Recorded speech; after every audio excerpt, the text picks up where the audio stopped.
Welcome back. I needed a second segment to finish my obsess, so I'm joined now by Michael McFaul, former U.S. ambassador to Russia, and of course an MSNBC international affairs analyst. And Mike, you know, there's been sort of multiple theories as to what the Russians did with the Trump campaign, that it was just, you know, somehow big secret meeting, Trump and Putin got together and plotted all this out, or more realistically, it was some form of the spread offense by the Russians. It doesn't seem as if it was one attempt, that it was 30 attempts. Is that fair?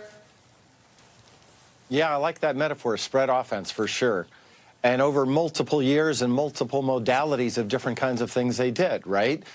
They reached out directly and offered up compromise on the candidate, but then they stole data and published it, unprecedented, with the DNC and Podesta. And then they had another operation going on social media. And then they had another operation going on with civil society, as we would call it generally, working directly through the NRA to try to create a back channel. So it was a comprehensive strategy on multiple fronts, trying to influence the outcome of the election. That's a good, I like the metaphor. I'm going to use that, Chuck.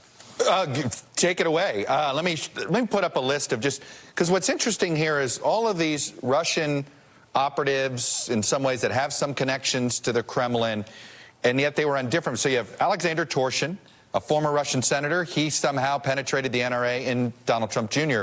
Then you had the ambassador, Sergei Kislyak. He got access to Jeff Sessions, Michael Flynn. Sergei Gorkov, the banker, did some work with the Trump org. You had Putin's spokesman somehow had access when they were talking about Trump Tower 2. The Kremlin lawyer, Velasnitskaya.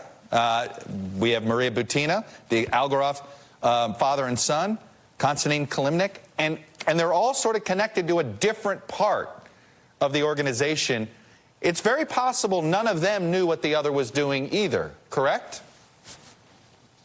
Yes, that's very possible. I think that's right.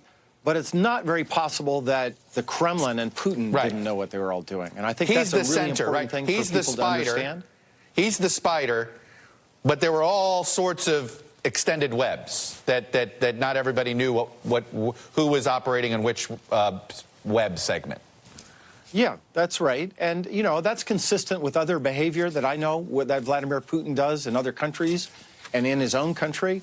You know, the second piece, you mentioned Sergei Gorkov very briefly there. I'm glad you reminded everybody about him, because he's faded away. But remember, he was in charge at the time of Russia's largest bank, one of the largest banks, so the top three, completely owned by the state. Was meeting with Jared Kushner during the transition. Well, there's the weird server. If you recall, they needed to try to meet. And there's that weird story about the bank's, the server that only seemed to have the bank and Trump Tower connected. But there's that one too, yes. So, you know, I think it just underscores that this was comprehensive. Putin was playing to win. And I really do believe, as we talked before, he was seeking to get revenge from what he believed was what Secretary Clinton did during his parliamentary election back in 2011. And he went on the offensive in 2016.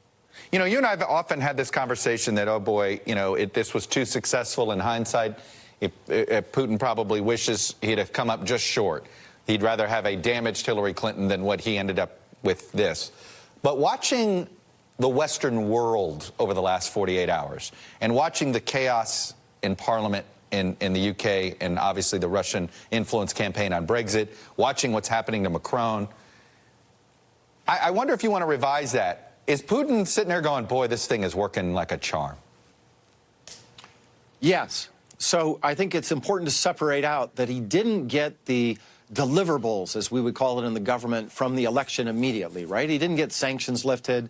He didn't get recognition of Crimea, those kinds of things. But the chaos that President Trump has caused to the Western democratic world, not only within our own country, but within the alliance, within the EU, that is, you know, that is exactly what Vladimir Putin wants.